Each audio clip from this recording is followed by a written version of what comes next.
Good afternoon. How's everyone doing? Just swell. Awesome. Hey everyone, doing great. Pretty good. Today we are going to continue a little bit on our bridge discussion after we go over some much needed updates since we missed last week.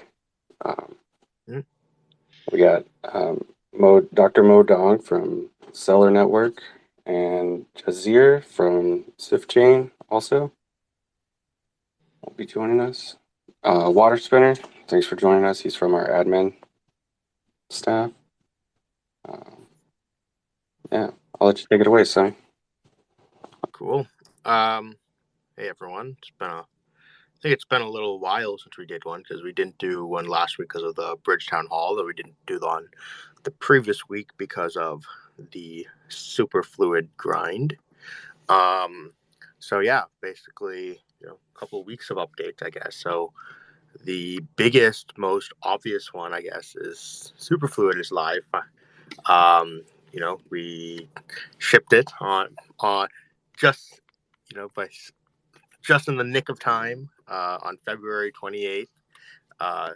Literally saving the hair on my back, or on my head at least. And yeah, so a lot of the team, we spent a lot of time. A large portion of the team, maybe like 12, 13 people here.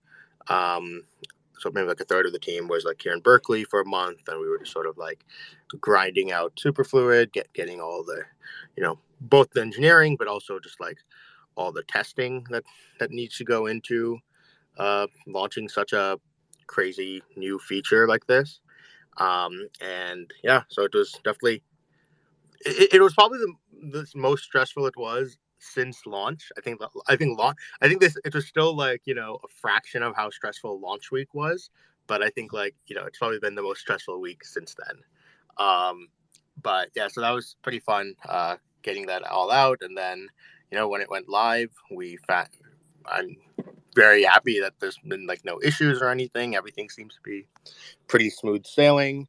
I think the front end team did an amazing job as well on just making the UX of superfluid staking very easy, where it's all right, just click a check mark of whether you want this to be superfluid or not. I don't know if anyone has any issues with it. Please let us know so we can try to improve those user flows. But yeah, so superfluid has been live now. We started with, as we mentioned, we started with the Atom Osmo pool because that was, in our testing that we kind of ran out of a little bit of time near the end, where we only got we focus all of our testing on making sure a single pool works. And so we chose the Atom Osmo pool just because, I guess it's the most obvious pool to use. It's the highest liquidity, highest volume. But now in the last week, we've managed to properly test that more superfluid assets will work as well. So I think, people can start to make governance proposals on adding more Osmo-based pools to the superfluid. So, if we're going down, I guess probably the next obvious one would be to do UST Osmo, just because it's the next highest liquidity, and then sort of just go down the list from there. We can do, and so hopefully people start to make some Commonwealth proposals on it, and get that going. I think though, one of the things that we should probably take this opportunity though, of while we're choosing pools for superfluid, is also just think about take the opportunity to also think about how we want to do incentives for pools in general going forward. So I think that there's an extent to as osmosis is getting more mature, we should think about I don't know if it makes sense to be incentivizing every single new asset like we did in the first 9 months of Osmosis being alive, because we are currently at 43 assets listed on Osmosis already. And I think, as Cosmos is growing, that number is just going to grow more and more rapidly as well.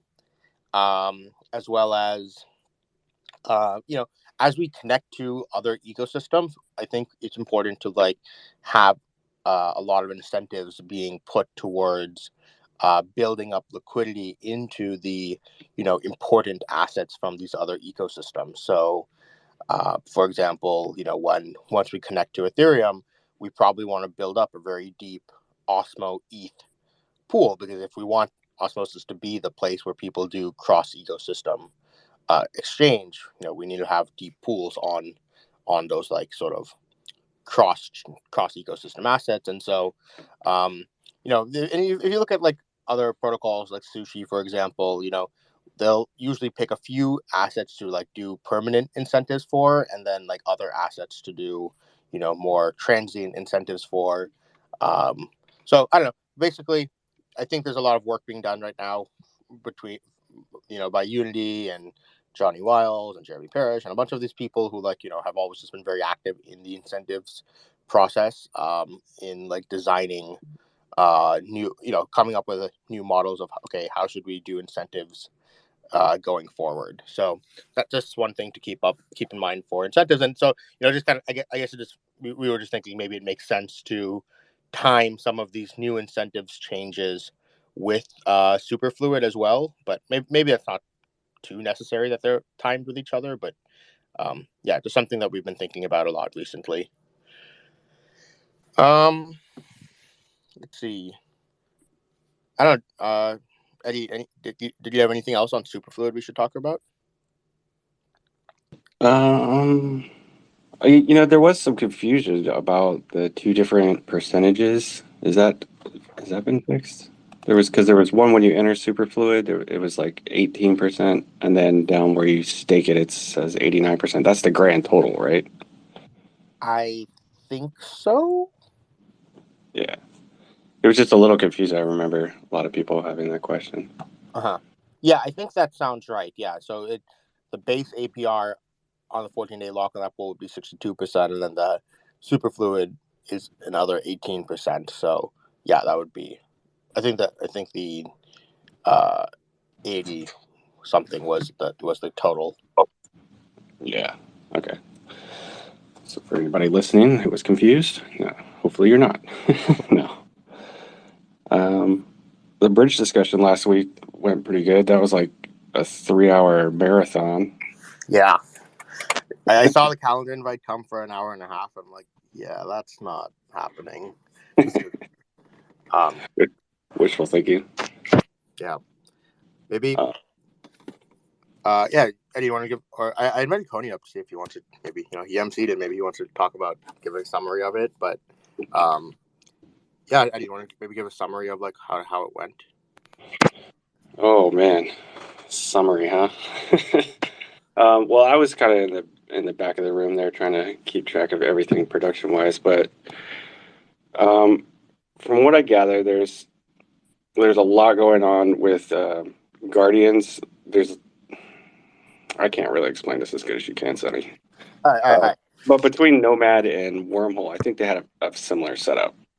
So basically, what we did with the town hall in general was so there was basically 4 bridge providers that came and like had submitted proposals. Umi dropped out sort of last minute. But yeah, so basically there was Axelar, Gravity, Wormhole, and Nomad. And these basically different bridge providers basically got a chance to, we Coney, Daddy, and I interviewed them and talked about, asked them questions. Oh no, well, they got a chance to like basically give their pitch on why they think that they're the best bridge provider, and then we got a chance to interview them, and like ask each of them questions, and then at the end there was sort of this like, we got all of them back on together, and there was a couple more questions that were more general to the entire audience, all the bridges as a whole, and it was basically meant to be more of this like sort of information gathering opportunity where we had all the bridges submit like RFPs, but it's just nice to get the information in like a different medium as well as get an opportunity to ask questions. So, I got to ask a bunch of questions that have been on my mind, and also like the community has gotten a chance to they got a chance to ask a bunch of questions through the live chat and stuff. So I think it was a really good like information gathering opportunity where I don't know, it definitely helped me like at least understand the different options and like come to a decision on how I would weight them. So yeah, I think that was a good, very helpful session. That was a much different summer than I thought you were asking me to give. I was Oh, like, you want me to summarize all these bridges right now? oh no. I mean, people can go ahead and watch the uh, the talks, the recording, and I think Stevie has like written up a summary. I think that should Yeah. yeah. Actually, a couple of people saw it in their Google feed. It's caught a lot of traction, actually. Oh wow, cool. Yeah. Coney, do you have anything to add about your experience? Oh, I'll tell you all about my experience. I said I didn't know what the word "seifu" meant, and then all of a sudden there was just a barrage of 2,000 Telegram messages. And guess what? All of them said something different. Some people said it was a misspelling by CZ. Someone told me that it means wallet in Japanese. Someone told me it means secure asset fund, something, something, something. So I'm still confused. I could take the time to Google it myself, but you know what? I just like to wonder. Some things are better a mystery.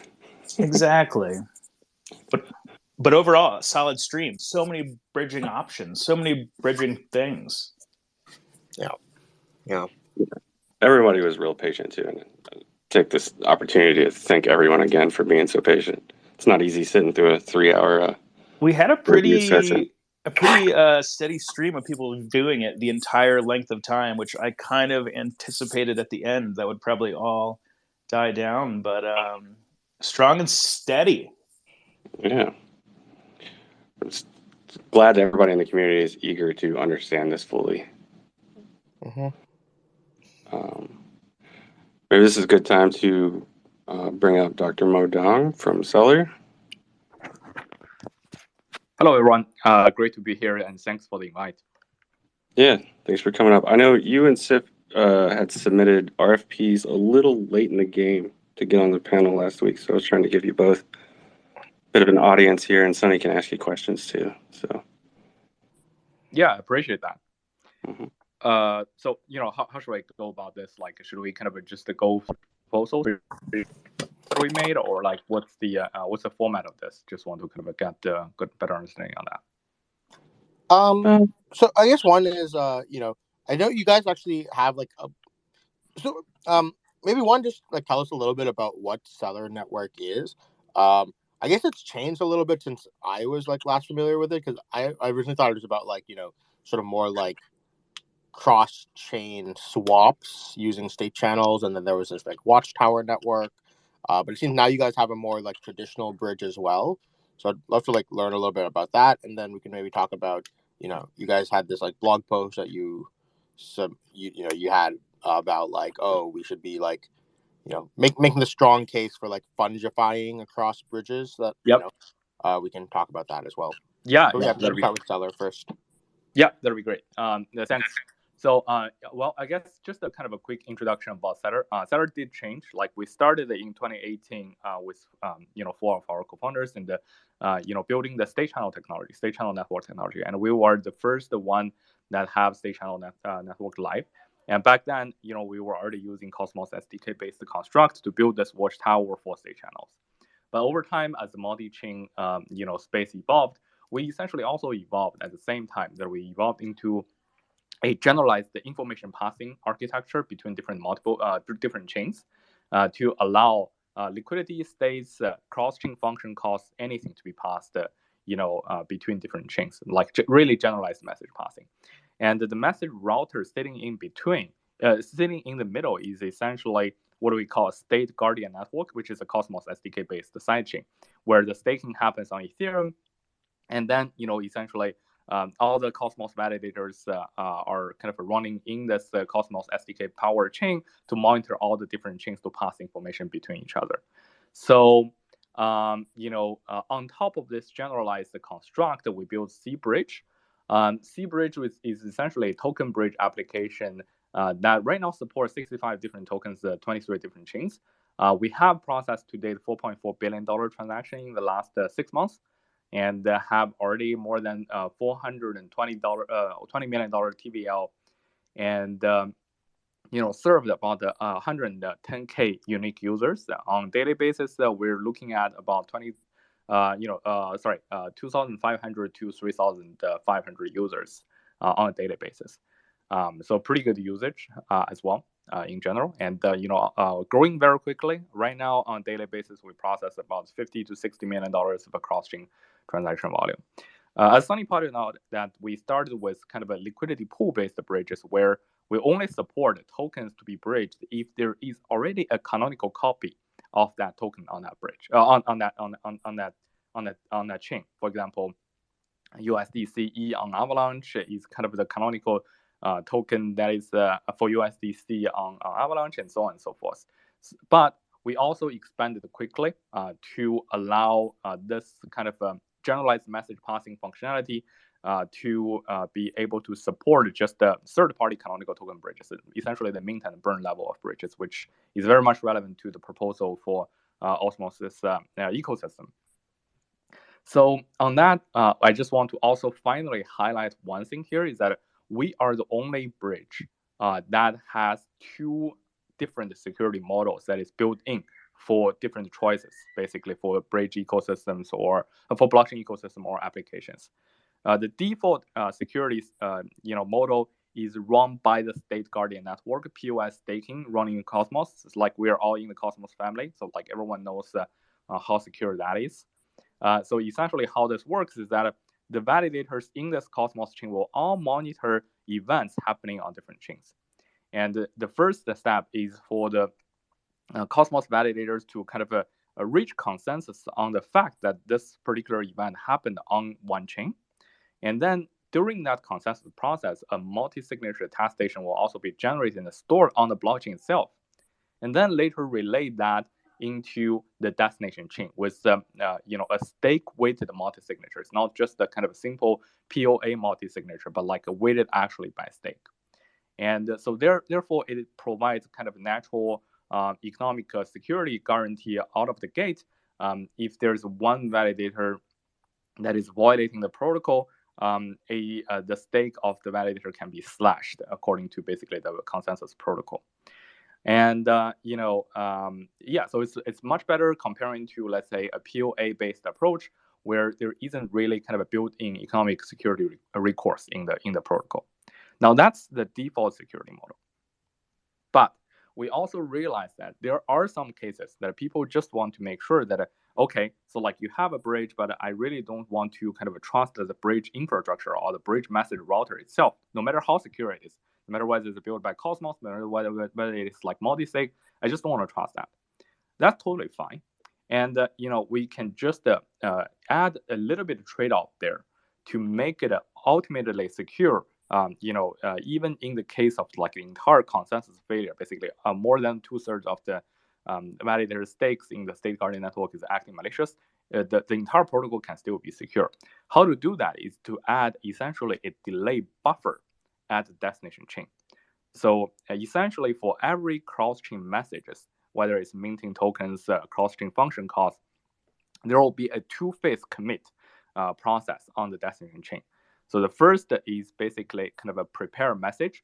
By writing the message, or let's say in the kind of token bridging case, it will be, okay, I'm going to mint this 100 token, and this is like my intention, and write that intention on chain so that the application guardian, or in this case, like if it is for Osmosis, there will be a separate guardian system that is watching all these kind of prepare messages and cross-verify these prepare messages with the source chain, basically saying that whether there is indeed a 100 token get logged on the source chain or not. Because like for bridges, bridging invariants are very, very simple. It's like basically there are some tokens being minted or some token going out of the bridge on one chain, there must be some token going into the bridge on another chain.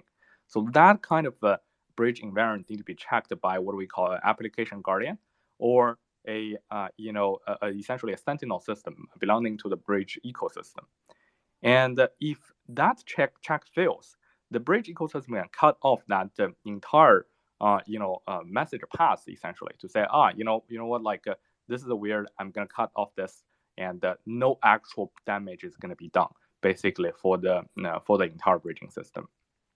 You're basically using something very similar to you're basically overlaying the Nomad model on top of the multi-sig model, where like I think this was like a big point of debate during the town hall, was about like, you know, the optimistic model that Nomad uses versus multi-sig model, which like Wormhole, Gravity, and Axelar all use. You're basically saying that like in Celer, you use a multi-sig as a tester, but then you also have the Nomad optimistic model as well for like people can challenge. Yeah, I think it's for the sake of comparison, that's a good way to look at it. But just to to be all honest, like we don't necessarily use the word optimistic in this particular case, because this kind of delay-based challenge is not really optimistic roll-up approach here. For optimistic roll-up, like whatever happens on the optimistic chain can be secured finally 100% without any kind of issue. By reverting to the slow path on the layer 1 chain. But this is not really optimistic. It's not for us. It's not for Nomad. It's just a delay buffer to delay the execution so that someone can cross-check. Agreed. And then cut off that execution right there. So yes, we have that model, and in fact, like this model is live. We use this model for some tokens already.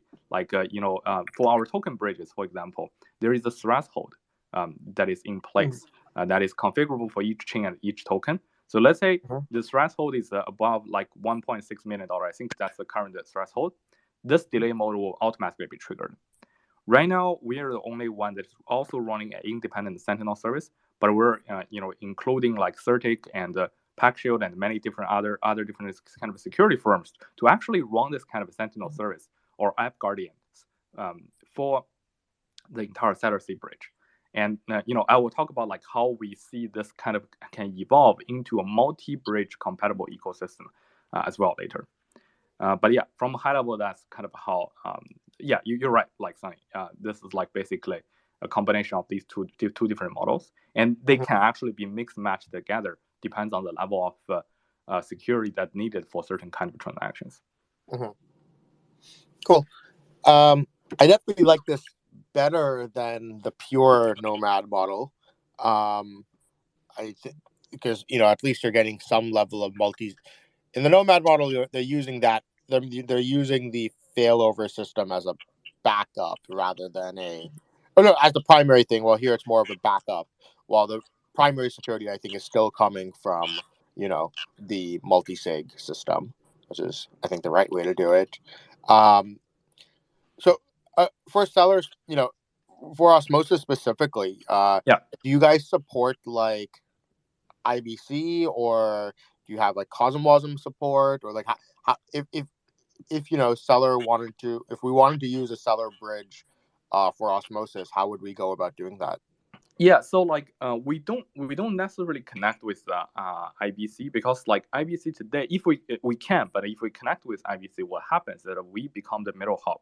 Like basically, some people from some other chain need to go to Celer C bridge first, and then from Celer C bridge to another chain. This is like happening with some of these solutions, but we're not trying to do that. So like we're using Cosmos bridge in a Cosmos system in a transparent way. Like that, this is just acting as a message router. And even for the stakers, like they're kind of staking the tokens on Ethereum, it's very much like how Polygon is using the underlying Tendermint construct by just essentially kind of having all the validators monitor the staking contract on the Ethereum to kind of make the contents work. So it will be direct path, one hop, one-click experience from any chain to Osmosis, basically. So, so do you guys have a version of your contract in CosmWasm, or? So yeah, we integrate with Terra, but like we need to do some modifications there to kind of make the Osmosis part work. Yes, and that is like in progress. Got it. Okay, cool. Mm-hmm. Great. And then you want to talk a little bit about maybe like why you think that like picking a canonical bridge is harmful? Yeah. So thanks for that. And even though like I'm here speaking for Celer, but I really think that Osmosis as kind of a blockchain that is having this kind of a bridge discussion shouldn't choose a single bridge. Osmosis shouldn't choose like Celer as a single bridge solution, to be honest. And the reason for that is we don't want the entire Osmosis ecosystem to fall in something called vendor locking, right? So basically, if you choose like one kind of a bridging ecosystem, no matter how good that bridge is, the ecosystem is married to that bridge forever, basically. Like let's say wrapped BTC, wrapped ETH, USDC, DAI, and all of that kind of comes in from that bridge. Essentially, the entire ecosystem is now subject to like that particular bridge security, ecosystem interest alignment, and many other different things, right? So like, in most cases, even though we are all goodwill, and I'm sure that all the other bridge providers are goodwill, but fundamentally, for example, the security model between kind of this third-party bridges and the underlying chain itself is not the same. Like the bridges uses no matter like its own Nomad, the optimistic model, or us this hybrid model, or some other bridges are using this Guardian multi-sig model is different from Osmosis, basically.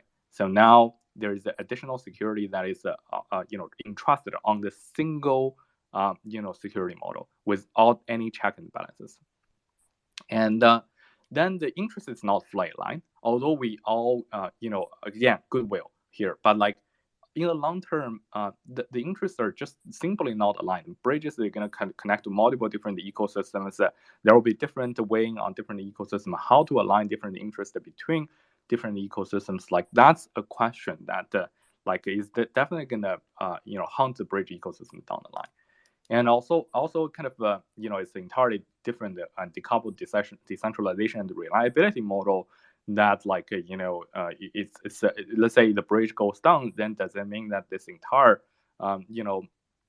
ecosystem essentially kind of is disconnected from the rest of the world, and the price on this particular chain will be kind of disconnected from the rest of the world, just like the internet get cut off from the nation states, right? So like all these are very, very kind of dangerous situation for a single vendor locking situation. But Sonny had a great article, like I read that and immediately kind of resonated with that if we have just like naively having multiple bridges together, the different bridges that are not compatible with each other. So like they will be minting different assets. And these assets are not compatible. And that is not a good future to look at. And some of these different kind of blockchains is already falling into that, like one way or another. In the beginning, all the bridges are going to have some cutthroat fight in terms of, oh, I'm going to give out like that amount of reward. He's going to give out a higher amount of reward to attract users, to attract liquidity. But in the end, after this kind of a zero-sum, like lose-lose game, everyone is going to basically settle again back to one or two bridges, which is still finally goes to the essentially the same vendor login situation. So the simple answer here is that, okay, can we just have like a bridge contract where multiple bridges can mint tokens into the same contract? Let's say Nomad is minting the same wrapped ETH, Celer is minting the same wrapped ETH, Axelar is minting the same wrapped ETH. All of the us is kind of minting the same wrapped ETH. The problem about that approach is very obvious, which is a shared security between different bridges. So let's say, C bridge minted like 50 wrapped ETH on the on chain, and another bridge minted like 100 ETH on Osmosis. And what happens if C bridge, let's say, get hacked, right? Like C bridge uncontrollably minted like 1,000 wrapped ETH on Osmosis, and the hacker used that 1,000 Osmosis to just exit both of the bridges. So in this case, like for the bridge that is different from Celer, their users are fine and the bridge is fine, but like still the asset for the user who used that bridge to bridge in is also lost. So this kind of a shared security seems to be a very hard to solve problem. But it is not actually the case, right? So like, as we all know, like many, as a solution to many of these computer science problems are just about finding the right trade-off. So if we are okay with like using this kind of a hybrid model that we described for Celer's model, but for all bridges, essentially how we do this is like, for any bridge to mint or release token on any chain, there has to be mutual check and balances. And the mutual check and balances are implemented in this kind of a two-phase commit approach. So for any bridge, let's say C bridge is minting 1,000 wrap ETH on Osmosis. The first step is to actually write that message on the Osmosis chain saying that, hey guys, I'm going to mint 1,000 wrap ETH. And after that message is written on chain, all the other participating bridges, like multiple other bridges that are also serving Osmosis and Ethereum, should be watching that event. And essentially, like all the other bridges become the sentinel service of the Celer bridge. And all the other bridges will be looking at that event, and that event has to have the mandatory delay before the intended message can be actually finally executed.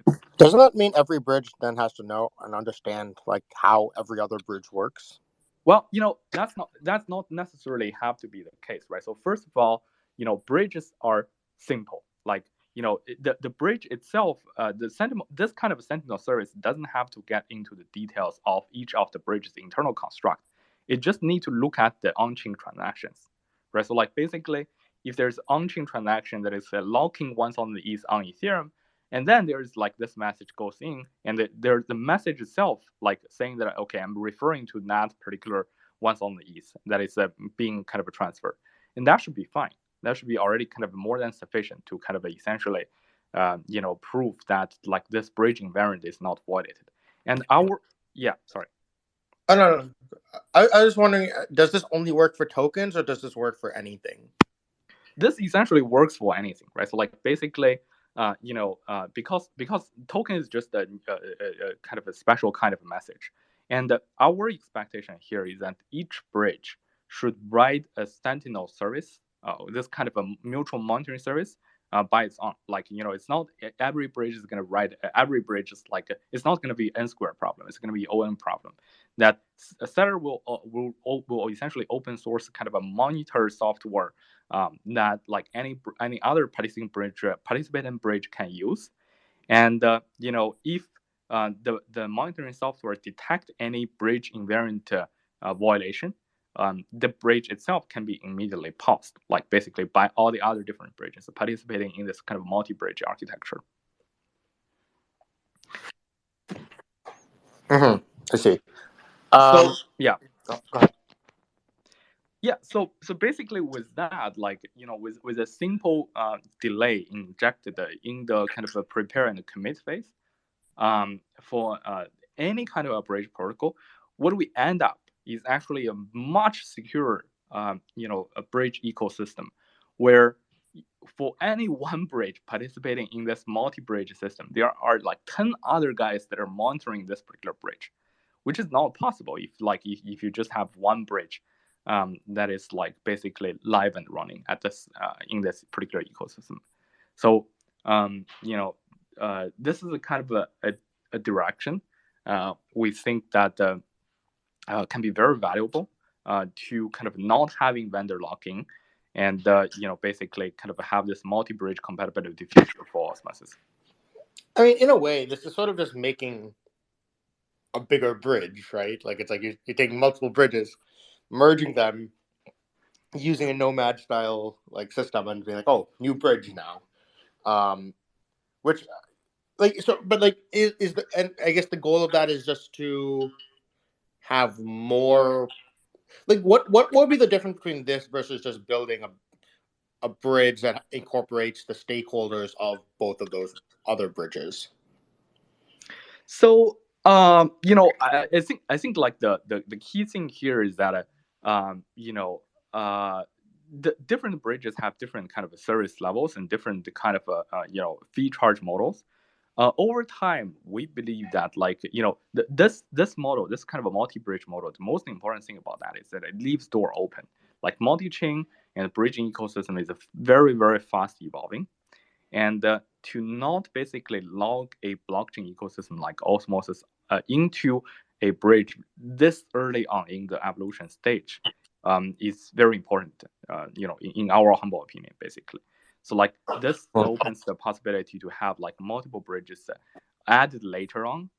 And let's say like one bridge one day is saying that, oh, you know what, like I'm gonna charge 0.1% fee for all the money goes in and out of the Osmosis. Osmosis ecosystem are not gonna like that, and there has to be a way to escape that kind of a situation. And this is like basically the way that we propose. Right. But who maintains this, and what if they start to charge a fee?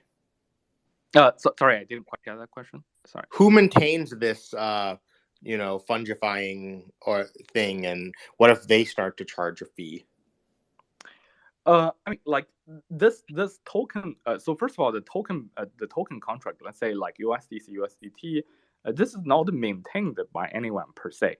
Like this is just there, and it allows like and to be honest, this for example, who can kind of join this bridge alliance should pass the essentially kind of this. First and foremost, Osmosis should be okay with like a new bridge joining this. And yes, there's a governance process in this, like basically saying that, for example, if a bridge wants to join Osmosis kind of a multi-bridge system, it needs to pass this audit.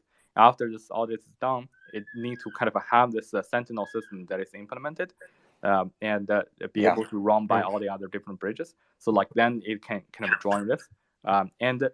Osmosis is going to play a big role in this, and this is where the interest alignment really is powerful here. Like we want to basically have the chain itself control the interest alignment instead of like just having the bridges to become the interest alignment party here. Mm-hmm. What about the latency here, right? So I think this is one of the issues we had with Nomad as well, which is adding a 30-minute latency on I think in Cosmos we're all of us are very used to the nice 10-15 second bridging delay of IBC, and it's like when I try to use a normal Ethereum bridge today and it takes like 10 minutes, that already like annoys the hell out of me. Now if I have to add like 30 minutes to that, I feel that like ruins the US, especially when we start to do things more complex than just normal transfers, but we're doing like more complex like cross-chain composable transactions.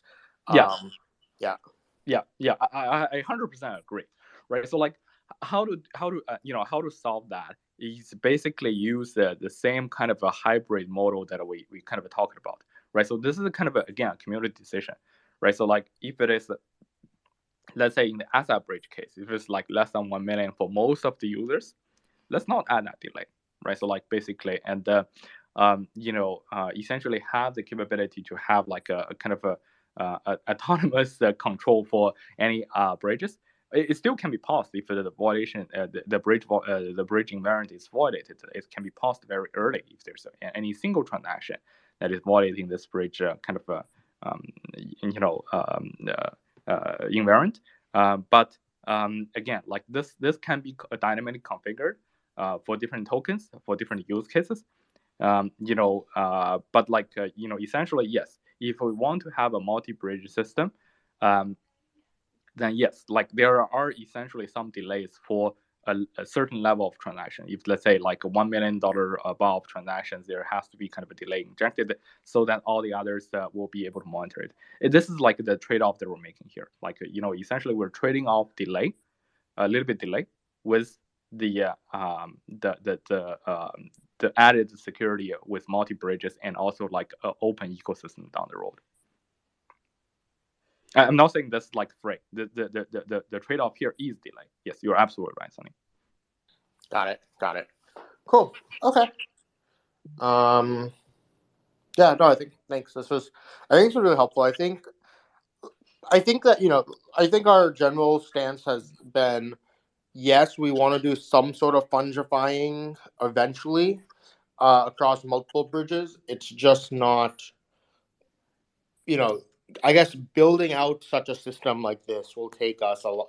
It'll take engineering resources and testing and all these kinds of things, and I just don't know how high if like it makes sense to prioritize this over some of the other stuff that we're working on right now. Oh yeah, absolutely. I 100% agree with that. And I know like this stuff is not going to be built in one day. And the good thing about this though is like you don't need all of the stuff to be built on day one. You just need to have like a good foundation there, which is the token contract itself. The token contract need to have this capability to essentially accept a delayed mint. It can be initially configured as just like mint, but it also should have at least the minimal functionality there is that for any token bridge contract deployed on Osmosis, there should be this kind of a functionality to say, okay, I'm going to set the delay, and this is the delay. This is how the delay is going to be triggered. So we can do this in a future governance upgrade, though, right? Like we could, let's say we choose one bridge, we just use their token, whatever it's called, whatever the denom ends up being, and then we can just always at any time, like in a future upgrade, just change that denom to be be minted by this token bridge contract instead, right? Yeah, I guess you're right here. Like this kind of upgrade is much more easy in Osmosis comparing to some of the EVM chains, which is like it has to have this baked in the first place. Otherwise, it's kind of super hard. Yeah. Yeah, you're right. You're right. But like what we want to say is like Celer today already support this kind of thing. So yeah. Cool. Awesome.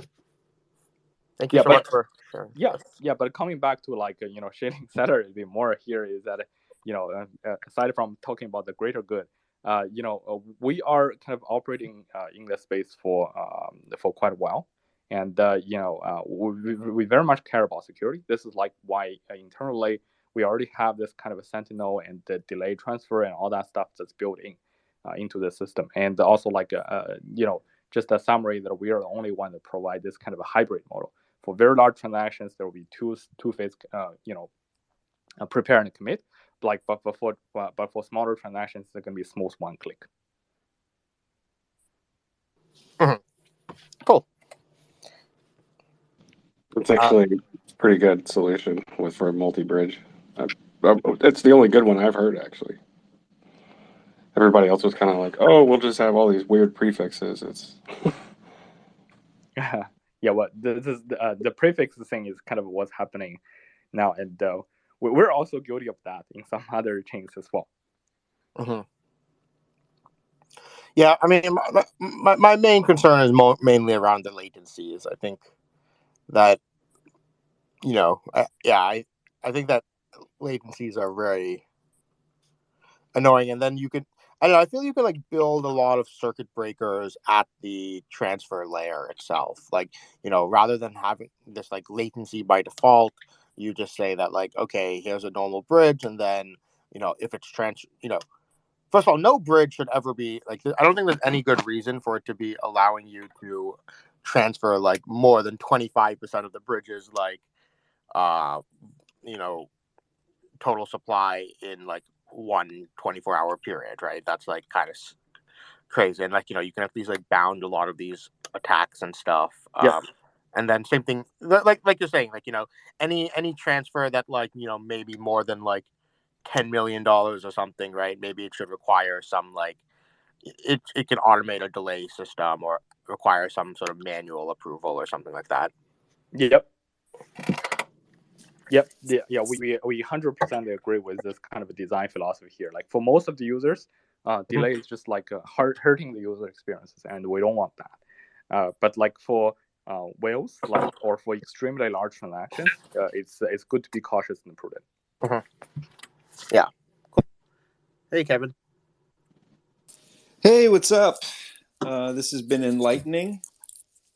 So thank you. I'm sorry, what's your name again, the fellow from Celer? I'm Mo. Mo from Celer. I'm a co-founder of Celer Network. Great to meet. Oh wow, yeah. You have been really good at describing this multi-bridge, what seems like a relatively complex system, and I think that I had a question about how kind of laddering off what Dynamic was saying. Just could you kind of clarify? So how would this avoid the having a bunch of prefixes? Can you kind of couch that again? Like how, there would be like a I'm using the word canonical, but like an official version that everyone would fungify to, or help me Sure. out here. Yeah, Thanks. definitely. So how this will work is that having multiple different prefixes means that everyone is kind of minting their own token. But what we're proposing here for this multi-bridge architecture is for everyone to mint into the same token. So like essentially, this token contract will have multiple minters that is allowable. But the problem here is that if we just do this very naive multi-minter contract, there will be shared security risk between different bridges. Let's say one bridge get hacked and then minted infinite amount of tokens on Osmosis, and this infinite amount of fake token can be recognized by all the other bridges sharing the same token address, essentially. And then all the other bridges will be affected by this. Now, how to avoid that or bound that risk is by adding a mandatory delay for certain large transactions. So basically, if I'm a C bridge and I'm minting like a 1,000 wrapped ETH on Osmosis, there has to be a two-step process for the bridge to actually mint that out. The first is to say, I'm gonna mint like 1,000 ETH. Just this message, write this message on chain, saying that, hey, I claim that this is the amount of wrapped ETH that I received on ETH, and I'm minting 1,000 ETH. So that every other bridge in this bridge alliance or bridge group can look at this message and check whether there is indeed this 1,000 ETH locked on the source chain or not. If there isn't this kind of asset that is actually locked on the source chain, any bridges or like a combination of other kind of bridges can pause C bridge from like basically actually minting out this asset and affecting everyone else. So for this kind of mandatory delay between the action actually taking place is what did the trick here. Like we're essentially using this kind of what people generally refer to as a two-phase commit in database kind of terms to allow this kind of multi-bridge sharing, multiple bridge sharing the same token address without having to kind of rely on each other for security, because everyone's watching everyone else action before it actually happens and can pause and say, okay, you cannot do this before bad things actually happens.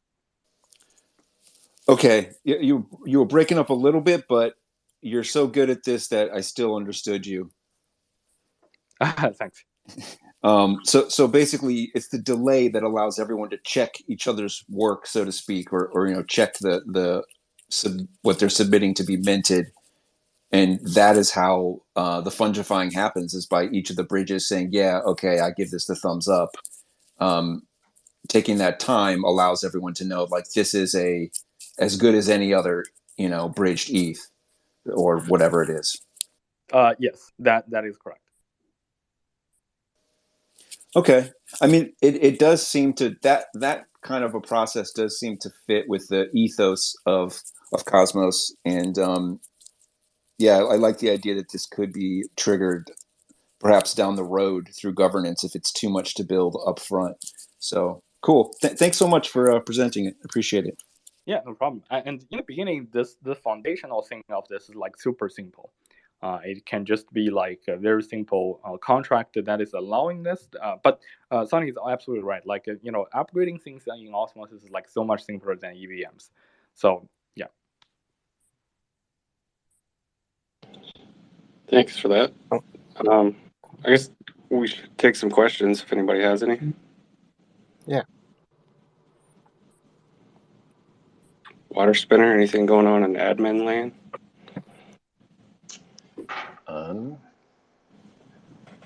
going on within admin land. Just that we have had a hiring round that just got done. We have some new Reddit admins, some new Discord admins. So that's helpful, especially for the community as we're growing. Our Telegram group is we're at like almost 16,500 members, so that's pretty awesome. And Yeah, that's huge. yeah, it's definitely getting big.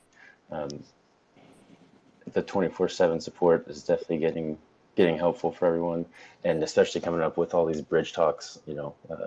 It's helpful to be in here and definitely understand what's going on, because I'm sure there's going to be a lot of user questions, and especially from what Celer's talking about, this, having user exchange and user interface being one of the top priorities of these bridges is pretty exciting and pretty comforting to know that they're kind of starting off with making sure that users are able to see what they're doing. They're able to verify these transactions in like a human verifiable way. They're not looking at some code that is not really decipherable to them from a human eye level. So, everything that I'm hearing right now is extremely exciting from the level of support and being able to help people and get their problems sorted. Nice.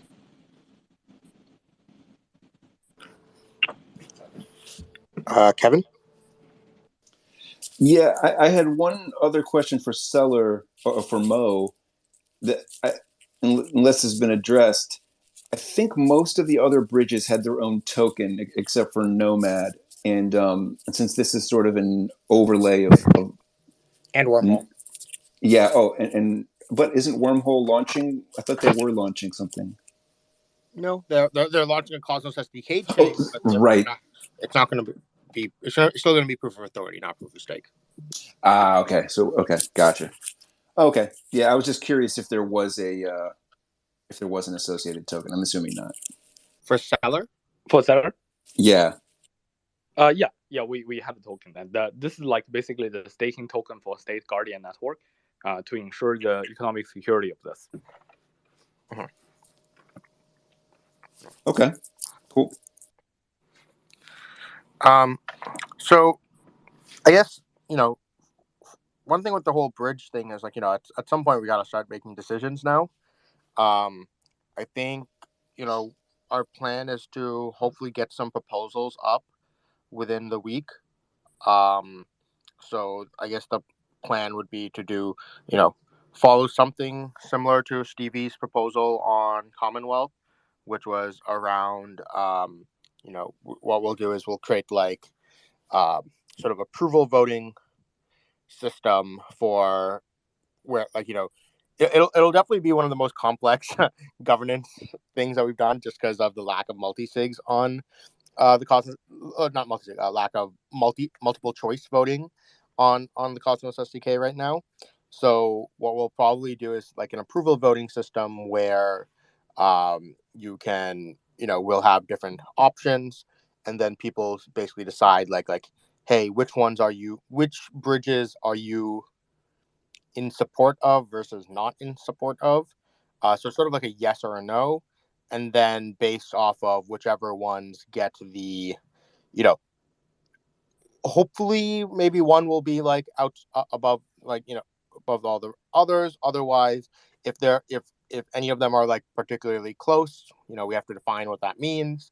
Then we probably have to do like some sort of runoff system where we just pit the two against each other and people have to vote for one or the other. I don't know. It's definitely gonna be a bit messy, but we'll figure it out. Yeah. I guess I'm just gonna say it out loud, just because I think it's worth saying, which is I think after all the discussion and everything, I think my vote will be with Axelar. I just think that they have the best product that I've seen so far out of all the options. But I do think that the community should pick what they think is best. But from from the development team's perspective, I think that like by looking through all the products, I think that Axelar just provided the best product from what we can tell. I kind of wish Sergey and Mo had some time to talk. I think they could rap pretty good together. Well, Jazir, I'm glad you finally made it up. We do have some meetings to get to at 2 in about 5 minutes. If there's anything you want to unpack real quick. No, I think actually we have our CTO on as well, but if we're running on time, maybe we should just do another conversation. Okay. Sure. I guess one other thing I wanted to talk about was like sort of, now that we're done with superfluid, what are the things that we're sort of focused on next right now? So, we kind of like wrote up this doc. It's still a living document, which means that things can change.